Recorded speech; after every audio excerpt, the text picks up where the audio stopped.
Welcome to the Nikki Speaks TV show, the Mental Health Series.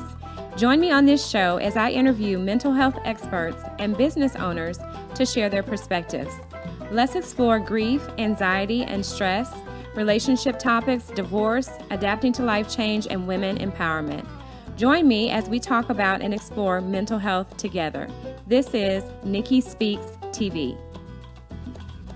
Welcome to Nikki Speaks TV. My name is Nikki, and I've created this platform to discuss mental health topics with experts and professionals all over the world. So welcome. Today, I have someone very special and dear to my heart. His name is John Cothran, and he happens to be the top 1% of retirement planners. So yes, he has done the research, done the work to help you and your family. And I want to read a little bit of his bio. John is a well-respected author, columnist, and financial professional who can help you and your family protect and grow your hard-earned assets. Welcome, John. Thank you. I'm happy to be here with you, Nikki. Yes, thank you so much. I just want to say I've looked through your information, and also I'm so thankful that I'm a client now of yours, and it's so impressive. Tell me, how did you get started in the industry? Well, first I do want to say, Nikki, I'm happy that that you allowed me and my team and to help you on your journey of having confidence in your retirement and your finances. I do want to say that. Thank you. But yeah, so this journey started for me. It started about, I would say about, if this 2021, it started about right around 2008, 2009. Mm-hmm. And it really started, I've been in the industry. I've been in the finance and insurance industry for about 20 years now. Oh my goodness. Yeah, I started when I was in 2002. And believe it or not, Nikki, my degree is actually in computers and networking systems. What? Yes. But I don't know if you guys remember, a couple of things happened at that time. Mm-hmm. The dot-com industry bubble burst, 9/11 happened. Yes, I remember. And at that time, nobody was hiring computer technicians or telecom technicians at the time. So you didn't have a JOB? I did, yeah. I had a JOB, but they laid us off. MCI WorldCom, I don't know if you may have heard of that, but they laid me off. And so I was forced to kind of just find a second career to be in, and it was in finance and insurance. But to fast forward, if anybody remembers 2008 or 2009, that's when my dad retired. Okay. He was a St. Louis City Police Department. I'm from St. Louis, so my dad was a St. Louis City policeman. Uh-huh. And in 2008, if anybody can remember, if you're old enough to remember, the housing market bubble happened in 2008. A lot of people lost a lot of their money. I felt horrible about it because I was in the finance and insurance industry at the time. And when my dad retired, Nikki, he lost about 40% of his 401k. Oh, no. At the police department. Yeah. I felt horrible because now my dad has to go back out and work a second job just to make ends meet for himself. Right. And how old were you at the time? At that time, I'm 42 now. I think at that time, I guess, if that was, 9-10 years ago, I was 30, in my 30s. Yeah. And I felt horrible, Nikki. I mean, it was bad because I felt I should have been able to help my dad. Right. So this journey for me started really trying to figure out what is it that savvy investors do to protect their money, and how is it that some people can lose money. I'm sorry, how is it that some people can make money when the markets go up and not lose when the markets go down? Right. So I started Cothran Financial, and basically what happened to my dad. That's so impressive, that you took a situation and you birthed something that would help so many people, not only your father, but also your family and the people that you help. So, that's awesome. I appreciate that, because I know that it's, mental health and financial health, like I said, it really is intertwined, because when your money is affected, I'm sure your dad probably went through many things as he was kind of navigating the shock, and what would he do next. And so, do you remember anything about that as your dad? I really do, Nikki. I mean, it really, sometimes I get up and think about it every day, to be honest with you, because even though that happened to my dad, the people that we meet now, and we do seminars, in three different states, and I love that. We're doing them here in Texas now, but a lot of people that I meet, they're anxious about losing money. You know, they're anxious about what's going to happen in the next market downturn. Right. You know, they're anxious about, you know, what's going to happen with coronavirus. Is it going to come back and kind of shut us all down again? And is that going to affect the market? Is that going to affect their retirement? So a lot of people we meet before they meet us, they secretly fear outliving their money. Right. So those are some of the things that we talk about, you know, in our seminars and when we meet with clients. You may remember, Nikki, when we first met you, I think we had you fill out a I was form. shaking. Yeah, you were kind of shaking, and I think we had you fill out we kind of asked you some questions, you know, Yeah. about, you know, how, you know, does money affect you? Do you worry? Do you have anxiety about things? So And I think I checked all the boxes, yes. Yeah. Every fear, yep. Yeah, That's me so too. I think that's what kind of separates from what we do. You know, we're not just a normal financial advisors. You know, I think that I'm glad I'm actually here today because, you know, with you, you know, with May being Mental Health Month, I mean, Yes. I think mental health does have a direct effect on your finance. I mean, there's studies that's been done that you know, your mental health and your finances, they're cyclical in nature. They have an effect on each other. Yeah. You know, and a lot of people they worry about their finances and, you know, are things going to be okay? Or, you know, it happens with job losses and things like that. So it's definitely all related. That's why we open up with, you know, how does this affect you? Exactly. You know, are you worried at night? Can you sleep at night? You know, Right. a lot of people we deal with are older clients, you know, between 50 to 80 years old. Oh, And they okay. worry about outliving their money because we're living longer now. Right. People worry about, you know, if they're going to become hurt or disabled along the way, if they got to go into a nursing home, Right. you know. So again, that, you know, it has an effect on each other.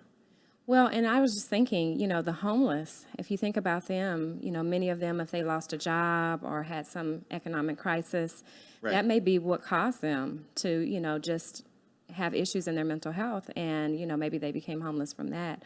Exactly. So, you know, it's just really important, someone like you that can stand in the gap, that can help encourage, uplift, and just guide people as they're navigating, you know, retirement and such. So thank you for what you do Yeah. to help people like me.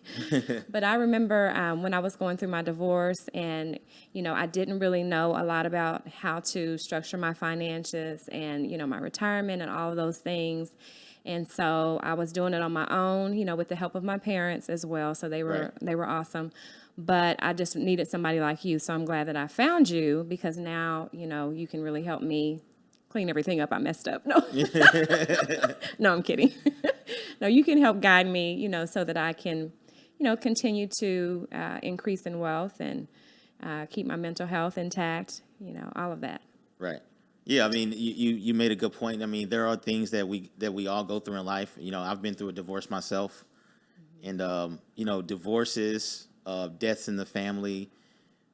You know, what we got to understand is that our money is affected by things that we sometimes can't control. Right. You know, divorce and things like that is sometimes we have no control over of those things happening to us. Yeah. But I think that, you know, we just got to kind of remain, we got to stay positive and be realistic about the situation. Right. And I think those are some of the things that we got to do to keep our mental capacity intact. Right. So what do you tell your client that is just giving up? You know, they feel that they're so worried and stressed about their finances that the fear is almost taking over their ability to think clearly and to have mental clarity. Right.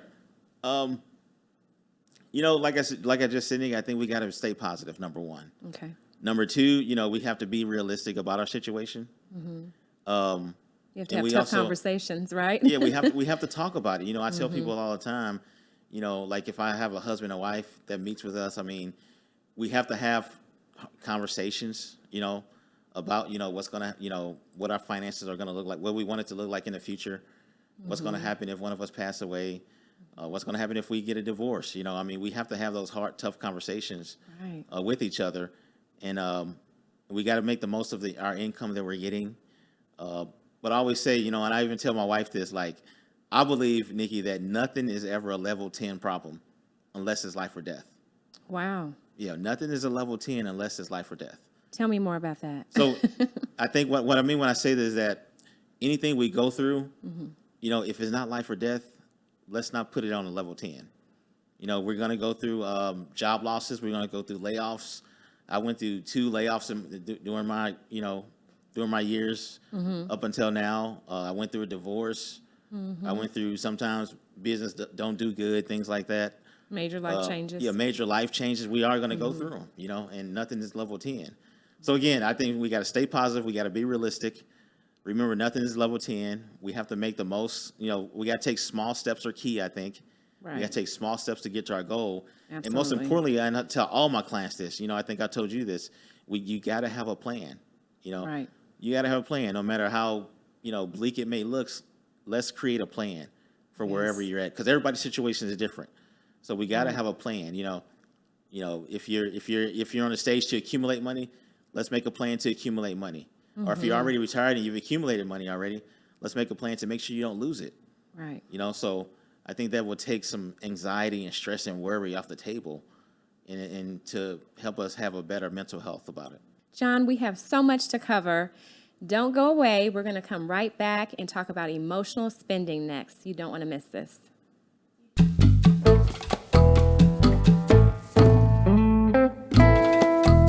Hey guys, I know you've been enjoying my special guest, John, but did you also know that he's an author of The Green Line? If you want a sneak peek into this book, you can go check it out on his website. We'll be back in just a moment.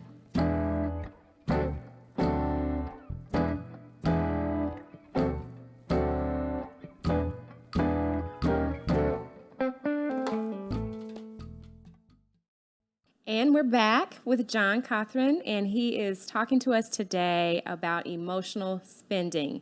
How many of you, raise your hand, I can't see you, but everybody has had some issues or navigated, let's not say issues, navigated emotionally spending in their time, in their lifetime. So John, tell us a little bit about how being financially healthy is needed and how emotional spending can affect your retirement plan and your future.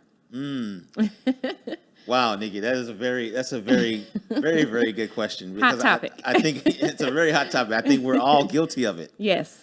I think to answer it properly, Nikki, I think emotional spending, obviously, we got to think about when do we do it, okay? Mm-hmm. I think we mainly do it when we see something when we buy something that we maybe don't need, or in some cases don't even really want. Right. As a result of feeling stressed out or bored, we're talking about mental health, right? Right. When we do get stressed out about our finances, or when we get bored, or when we feel, maybe unappreciated or incompetent or unhappy about anything, we tend to, I think, go on to Amazon.com. Exactly, yeah. I think my wife probably, I look up and see like an Amazon package at the front door almost every 2 or 3 days. Wow. Yeah. And it's like, I'm guilty of that. Right. I think we're all a little bit guilty of it. Mm-hmm.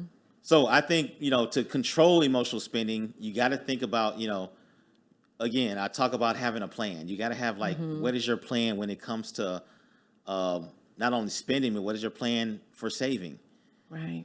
When you save, when you look at saving money, you have to look at, okay, if I spend this money, what can maybe if I put this money into my retirement account or my IRA, or maybe put a little extra into my 401k, that money compounding over time is going to create a better outcome than spending it. It's just that slow growth, Yeah. It's like, oh, I can just get this outfit real quick. And Yeah. I think shopping is always, it's been our pastime forever. Right. We like to shop. I like to buy things. You like to buy things, but we just got to have a budget and plan in place to kind of, do away with some of the extra spending that we maybe not really need to do. Right. Do you think other aspects play into financial health? What does it mean to be financially healthy, do you think? For me, Nikki, and a lot of people that I run into, or a lot of people that are clients of ours, financial health is really, number one, let me just say this. It's not about having any type of product in your life. It's not about having like the best stock or mutual fund or annuity per se. It's really about, I think being financially healthy is being able to get to the type of life you want to have. Right. Okay. And what I mean by that is that like we have all these financial tools that we have access to. Mm-hmm. And sometimes the financial tools, we want them to grow and things like that. But at the same time, I meet a lot of people that are at the end of their working life. Okay. And the financially healthy people that I've met, and they've taught me a lot. Okay.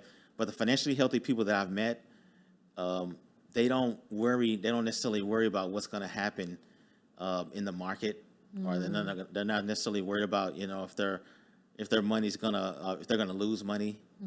So I think financially, stress free. They have a stress free retirement because the things that they're not so much worried about the tools or the products.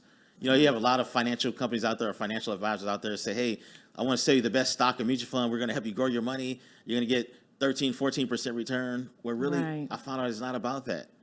Right. It's just really about what is the type of life you want to have. And most people, they say, John, the type of life I want to have is that I want to be healthy. Health is always number one, actually.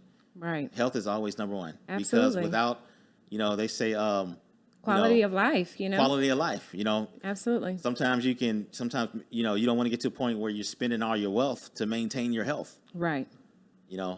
That's a situation where you're unhealthy.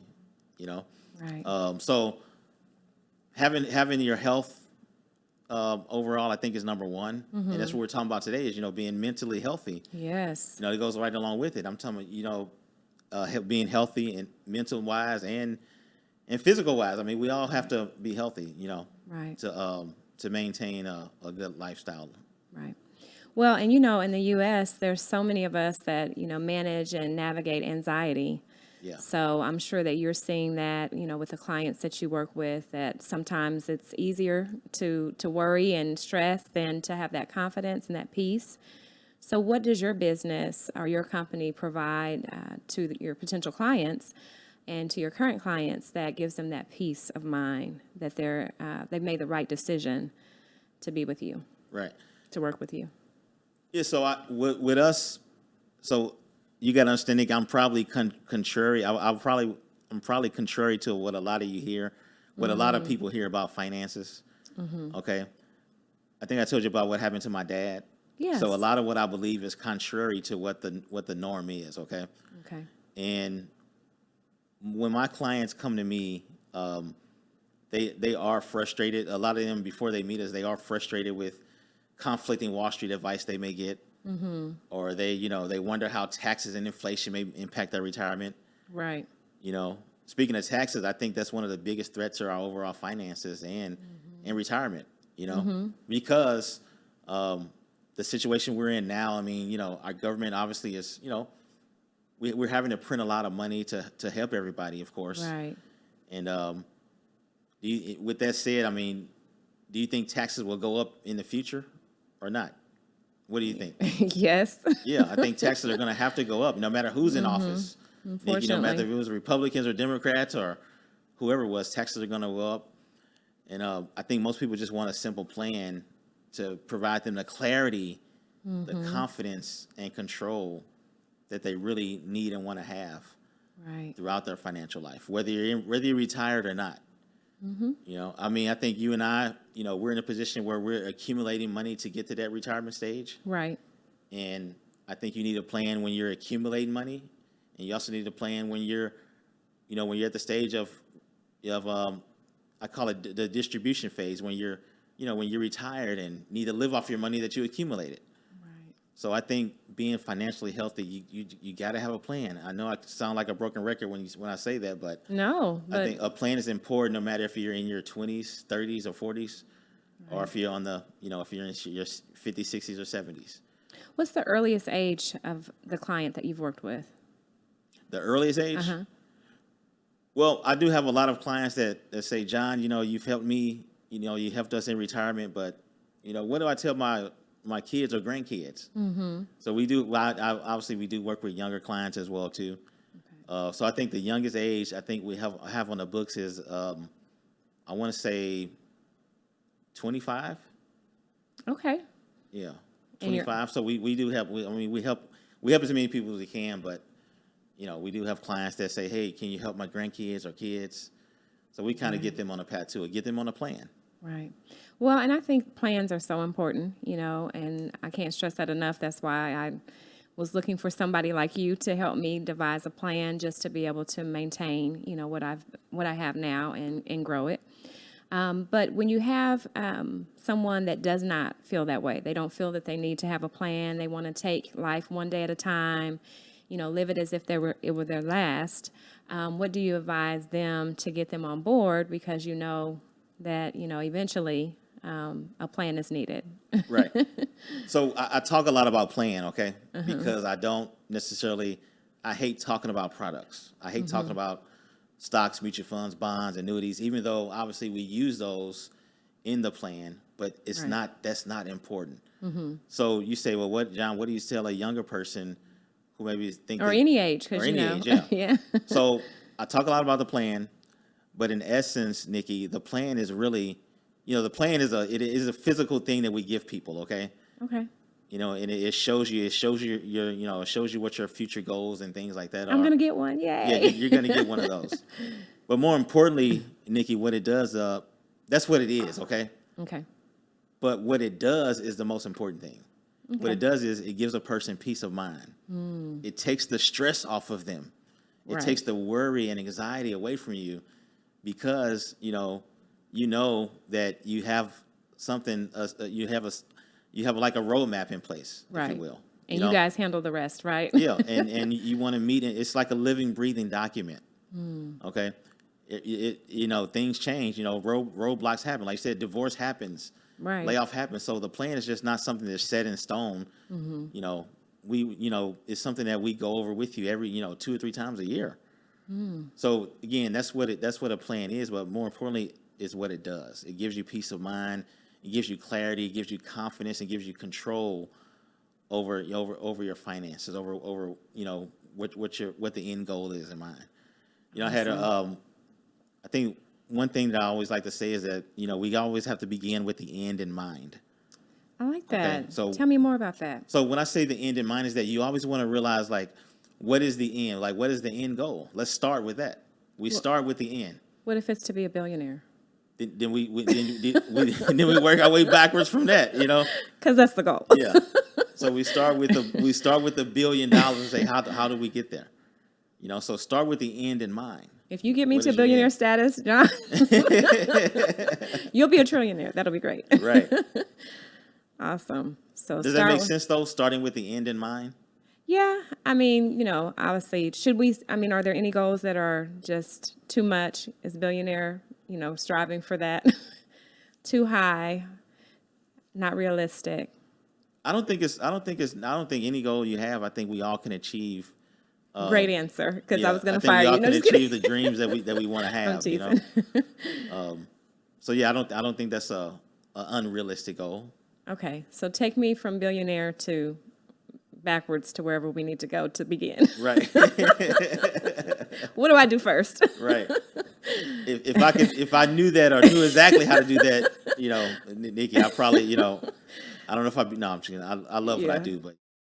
Hi guys, wow, so much great content. I know that somebody needed to hear this. So do not forget to like, subscribe, and share this with someone by sending it to them.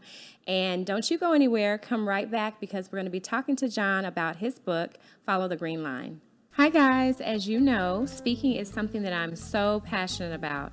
With topics that range from neurofeedback to grief, anxiety, stress, relationship challenges, and more, I love to help people stop mental health stigmas.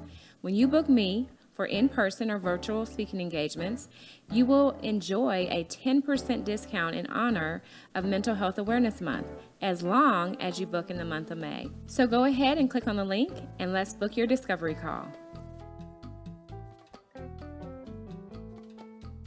Hi guys, welcome back. We're on set here talking to John Cothran of Cothran Financial, and we're going to talk about his book, Follow the Green Line. So I'm so excited. I don't know if you guys can see that.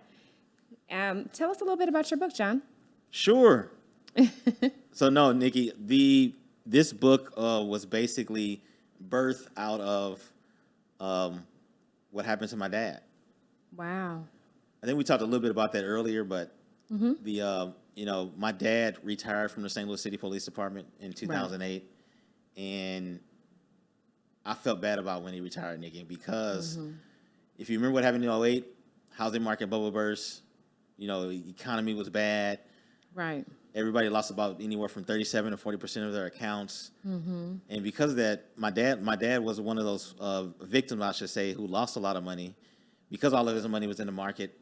And now he has to go back out and work a second job just to make ends meet, Nikki. And I felt bad about it at the time because I was in the industry. Right. I worked at the large firms and the large investment companies and insurance companies, and I got a lot of misinformation from those companies that I worked for. Wow. And so the book was birthed out of that experience. Okay. And basically, to kind of sum it all up, Nikki, this book is really about, just making sure that people understand how they can confidently retire without the fear of running out of money. That's awesome. Awesome. That's the biggest fear that a lot of us have, or that a lot of retirees have, is that, is the assets that I've worked for all these years. I worked 30, 40 years on this job. Is it going to last as long as I do? Because, Nikki, we're living longer now. Right. We're living well into our 90s. And in fact, I have a lady on staff, she's one of our marketing directors. She's 65 years old, but her parents are like 93 and 94 years old, Nikki. Oh my goodness. Yeah, it's amazing. They're still driving and everything. That's great. But so the fear of running out of money is the number one thing. That's why I wrote this book. Number two, the fear of what's going to happen if you die too soon. How are things are going to look like? What's life insurance? Life insurance and things like that. And then number three, what's going to happen if you become hurt or disabled along the way? So that's why I wrote the book. I think those are the three things that we all need to have conversations about and think about. And we also have to fight against the misinformation that we get from Wall Street. Right. Well, and I think a lot of people, John, don't have clarity on the different options that you have. Right. As you begin to plan for retirement. And so in your book, you mentioned something about parents in Chapter 2, parents and pensions. Yes. Can you talk a little bit about that? Sure. So parents and pensions is basically a chapter that I wrote because what I found out, Nick, is that, believe it or not, and you may or may not know this, but check this out. I probably don't. Back in the 80s, when you worked a job for 30, 40 years, Nikki, what did you normally used to get? Everything. Yeah, well, everything. Yeah. We used to get, they say you used to get a pension, or sometimes they say you get a pension and a gold watch. Right. Well, I used to say, I like to say now that once upon a time is over with now. You're lucky. Very few companies give out pensions. Now, in fact, they say 3 to 4% of American companies give out pensions to their employees. Wow. Yeah, with the when 401ks came out, when 401k came out in the late 70s, 80s, companies started doing away with pensions, and you're left to figure it out on your own. Wow. For those that may not know, tell us what pensions is. Yeah, so basically a pension, a pension is basically it's a defined benefit plan from a company that's going to give you a lifetime income. So that's what you got to think about. So pensions are great. In fact, I think if you have a pension right now, I think you should get on your knees and thank God every day. Okay. Do the holy dance. Right. Do the holy dance. Catch the spirit. Catch the spirit. Or what have you. So everybody run and try to find out if you have a pension real quick. Exactly. If you get a pension, you're winning, because a pension is going to create a lifetime income for you. Just think of how good. And when you think about pensions, whenever I talk to people who have pensions, they're not necessarily really concerned about the amount of money that they get every month, but the fact that they just get money every month is important. Through the pension. Yes. Yes. If you think about our Social Security as a pension. But the ugly truth is the fact that even Social Security, they say by 2033, Nikki, we could be running out of Social Security money. Because we got all these baby boomers that are retiring, everybody from 1946 to 1964. But I digress a little bit, because again, having Social Security is kind of like a pension. Or if you have a pension, imagine having your Social Security and a pension. Right. That's great, because I believe that when you retire, income is the outcome.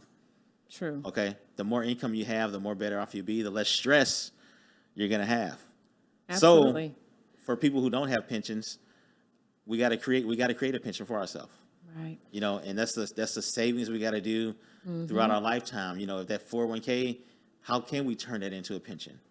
So there are ways you can do that, and that's what we talk about with our clients. That's what it talks about in the book, how you can make your retirement, you know, last as long as you do, how you can, you know, make it safe, how you can keep it safe, how you can keep it protected and always growing. Right. I love that you brought up stress, because I think that is such a huge issue with mental health as well. Yes. So how do you manage your own stress when it comes to financial health and your investments and retirement? How do you handle that? Right. The main way I handle it, Nikki, is, you've heard me say this before, and I'm going to keep saying it. Have a plan. Have a plan. You gotta have a plan. I read your mind. Right. So that I think that reduces the stress that we have. Okay. You know, and again, the plan is not just about having it, but it's about what it does. I mean, I get up and review my own plan at least once a week. You know, That's say, good. hey, you know, this is what I got to do. This is what I got to do to, you know, to accumulate my money. You know, Right. I think there's two phases in life that we all go through. No matter what age you are, I don't care. We're either in two phases. We're either in the accumulation phase, Nikki, Okay. or we're in the distribution phase. Okay. You know, imagine if you will, imagine if you can think about a mountain, right? And I thought about this because me and my son Jaden, we watched this movie the other day.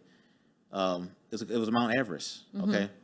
And these, you know, I think whenever you scale a mountain, they say, obviously the goal is to get to the summit. That's the peak of the mountain. Right. Okay, so that's the accumulation phase in our life when it comes to finances.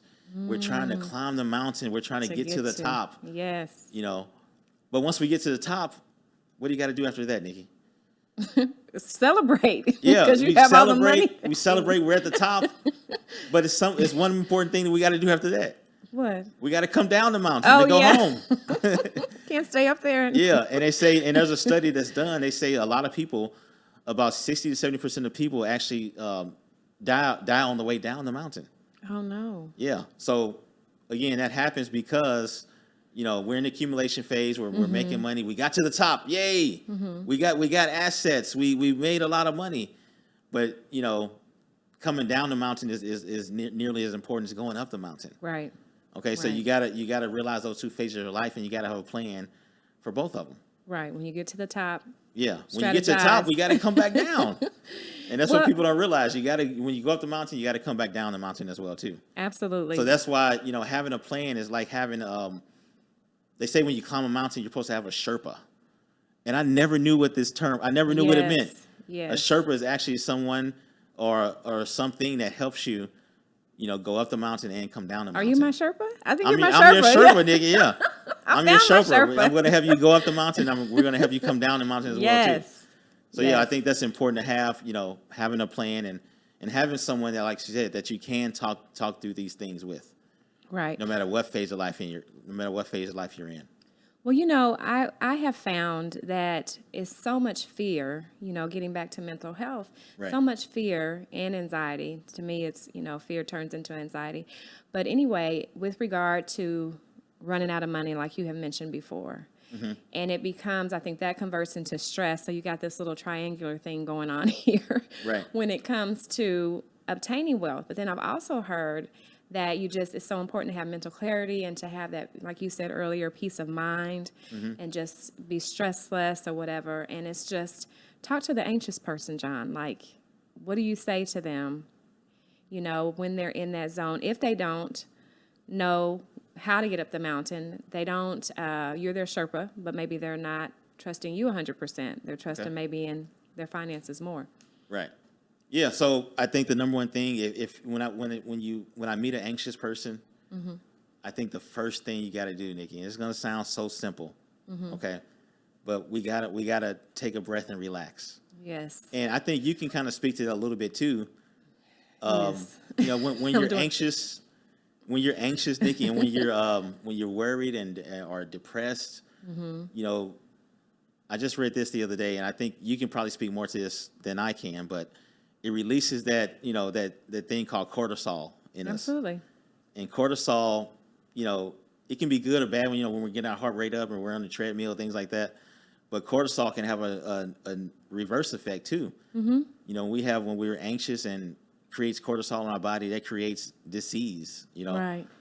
Am I right about that? I mean, Absolutely. it creates a stress and worry That's creates why those type things. You know, and I just think we just have to relax, and we just got to figure out, okay, what's our very next step we got to do. And I think anytime you take action, that will kind of take away some of that anxiety. That's so good. You know, just taking that first step. I think a lot of times people have trouble just having the confidence to do that. Right. But it is, you know, sometimes a mental thing where you're just kind of going back and forth. You want to believe the best for your future and not have the stress, but yet it still, you know, presents itself. So one of the things that I tell clients to do and my patients to do is just that box breathing, which is, you know, inhale for 4, hold for 4, release for 4. You know, just to reset. Wait a minute. Your Say that mind. again, Nikki. What do you got to do? Because when I leave here, I'm gonna do that when I get in my car. Do it right now. So Yeah. inhale for 4. Release for 4. Right. Let's do it again. Inhale for 4. Release for 4. See how that just kind of calms you? I feel better already, Nikki. You're right. I feel better already. Another thing that I love to do is laugh. Research shows that helps with anxiety and stress. And I know it seems so simple, but I tell my clients and patients laugh every day.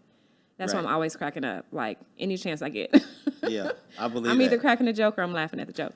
But, you know, just because I think we can take life so hard, you know, and just be so stressed and just like you said, that can all lead to disease. So just being confident in finding your Sherpa, looking for a Sherpa, and trusting the plan is what I'm hearing, which I think is so great. A couple other things in your book. You talk in here about, you mentioned 5-year savings goals. Can you tell us about that? Tell the audience. Yeah. So 5-year saving goals is, again, it goes back to, you know, what is our end in mind? Okay. So 5-year saving goals is that you want to map out, you know, in your mind or in your situation, you want to map out at least where you want to be at the end of 5 years. Okay. And obviously we got to start with where am I going to be at, you know, next month or next year. But I think you should always map it out in 5 years, only because there's some critical stages, like if you're planning to retire in the next 5 years, that's like a critical stage for you, because you want to start when it comes to your money, you don't want to be in a position as to where you can lose, like if you can lose money in the next 5 years, because that would totally derail your plans for retirement. True. Okay, so that's why I say the 5 years before retirement and even 5 years, you know, as soon as you retire are important. So you want to be in a position as to where you don't lose. I think the biggest thing, what we found out, is that losing your money before retirement can have a huge effect on you. The losses hurt you more than gains help you in anything. So you want to just kind of map out a plan for like the next 5 years. That's what we do with everybody. I mean, even if you're in the accumulation phase, you want to say, hey, where would I like to be in the next 5 years? So that's why I say 5-year saving goals are super important. You also mentioned gambling. Yes. So I can't wait to hear more about that. Yeah. What's your take on gambling? So gambling, as you know, Nikki. So That makes everybody happy, right? I used to go to Until you Vegas. don't I used to go to Vegas about 4 times a year. Oh wow. Yeah, but it wasn't to gamble. Oh okay. But it wasn't. Even though that's what you're supposed to do when you go to Vegas. Right. But I don't know about you. I just do not like losing. No, I do the $20 in the quarter machine. That's it. In fact, when I did go to Vegas, I used to play I would go into one of the casinos and I would play like maybe blackjack. And what I found out is that when I played blackjack, like one time I was winning, right? I was winning. I got good hands and things like that, and I was making a whole lot of money. And then what I found out is that I was like, man, I could make some more. So I started going back to the ATM and getting more money, and then at some point I started losing, Nikki. Wow. And then I was like, wait a minute. Well, I still was going back to my ATM and getting more money. How'd you feel in that moment?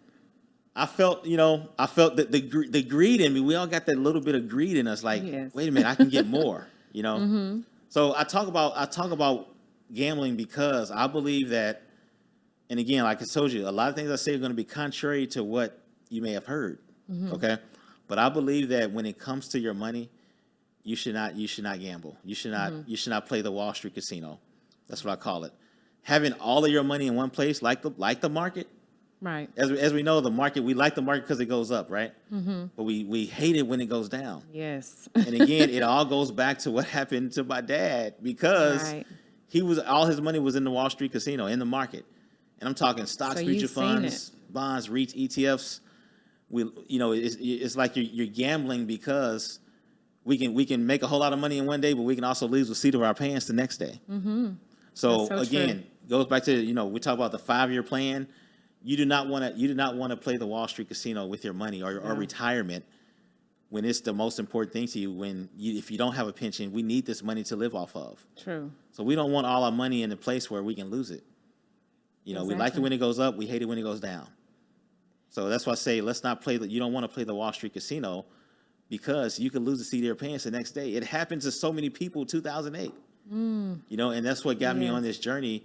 Because I wanted to figure out, how is it that people can protect their money, and not lose it? How's it people can make money and not be worried when the market goes down? Right. So that's what the Green Line book is about, is basically showing you it's a philosophy or a strategy that we use to show people that you can successfully retire without the fear of running out of money. Well, and I was going to ask you, what is the Green Line? Yeah. The Green Line, the Green Line is basically, it's a philosophy that we use, but the Green Line can be a safer product, so to speak. Okay. Like an annuity, or like an annuity that when the markets go up, you go up. When the markets go down, you can't lose. Okay. So that's what we try to implement in all of our plans. Annuities. Yeah, annuities, safe products, things like that. But again, let's not talk about the product per se, but let's talk about what is your end goal in mind. Okay. Awesome. Does that make sense? Awesome, yes. What do you want out of life? Yes. I love it. Well, thank you so much, John, for sharing about your book. And audience, it's just been such a pleasure to work with John and interview him and also have him as my financial planner. I know there's been great content that you've been able to glean from. And so don't forget to like and share and send it to those that need it, which I think everybody does. So we'll be right back. Inception, Texas is coming to Dallas, you guys, from Los Angeles to Texas. That's right. Inception is the first mental health gym founded by CEO David McCullough and Tina McCullough from Farmington Hills, Michigan. I opened a franchise in Los Angeles a couple years ago, and when the pandemic hit, I came back to Texas, and now I'm so excited to open again in the future. I would love your support. Click the link below to join our email list and to stay connected for investment opportunities. Well, thank you guys for joining us again. It's been just an amazing show, so much content, and I just want to thank John, my special guest. I know you've enjoyed his episode. John, tell the audience how they can get in contact with you in the future. Yes, so you can Google me. No, I'm just joking. But yeah, you can Google John Cothran or Cothran Financial. I did. Okay, I was going to say, yeah, we can Google you. Obviously. There's only one John Cothran, so we'll come up at the top. But our website is cothranfinancial.com or cothran.com, or you can even go to followthegreenline.com. Okay. And obviously we have our Facebook is the same. It's Cothran Financial. Instagram is the same, Cothran Financial. So, or you can call our office. We have an 800 number, 800-894-9498, and you can reach myself or my team. And those are ways you can reach us. To work with you. Yes. Awesome. Well, give us a little nugget before you leave, before we end the show. A little nugget? Yeah, a little nugget. Nikki, I haven't had lunch today, so I'm thinking about a chicken nugget, to be honest with you. Right. But no, me too. I think so far, I just think that, what you need to do is that you got to realize that, what every person must do to have financial success is, number one, you got to have a plan. Yes. Okay. I'm going to say that till forever. In our seminars, I talk about it. You got to have a plan. I'm not just talking about looking at statements in the mail or anything like that, but you got to have a plan.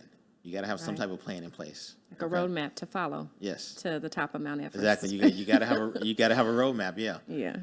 And I just think that also, if I can give a most important nugget, I would just think, because we're talking about mental health and things like that, but I would say, number one, you got to relax. Mm-hmm. Number two is nothing is a level 10 problem.